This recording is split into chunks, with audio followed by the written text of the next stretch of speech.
Bonjour à tous. Froid et neige en perspective. Une vague de froid touche notre région avec des gelées matinales dès demain. La neige fera son retour dans le Jura en montagne des 600 à 700 mètres mercredi et pourrait descendre jusqu'en plaine jeudi. Les prévisionnistes annoncent des températures durablement en dessous des normales saisonnières. Pour toute la semaine. Le détail de votre météo, c'est à suivre à la fin de ce flash.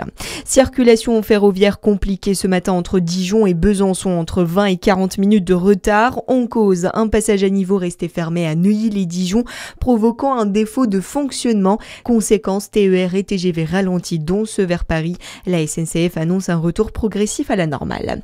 Accident mortel dans le Jura. Une femme de 42 ans est décédée samedi soir à la Chailleuse suite à un violent choc frontal sur la route départementale 72.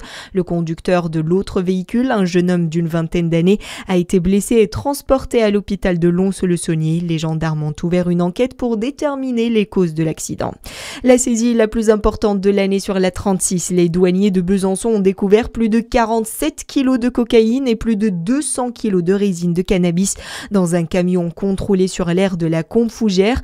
La marchandise était cachée dans un faux plafond. Le conducteur, un routier ukrainien, affirme ne pas connaître le contenu du chargement et a été placé en garde à vue. Il doit être présenté demain au tribunal de Montbéliard. Dans le reste de l'actualité, un accord majeur est en préparation. Voilà ce qu'annonçait hier sur son compte X Volodymyr Zelensky.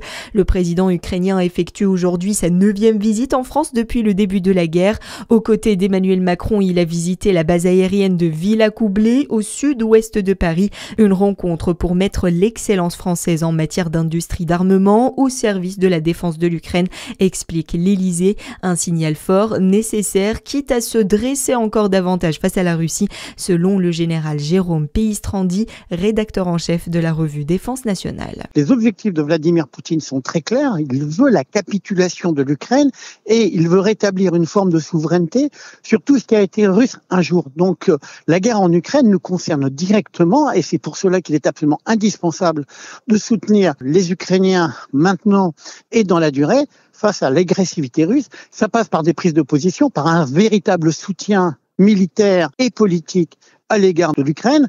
Et puis, bien entendu, avec nos partenaires européens, préparer cette coalition des volontaires qui sera absolument nécessaire le jour où il y aura un éventuel cessez-le-feu. La nuit dernière, des frappes russes ont tué au moins 3 personnes dans la région de Kharkiv, à l'est de l'Ukraine.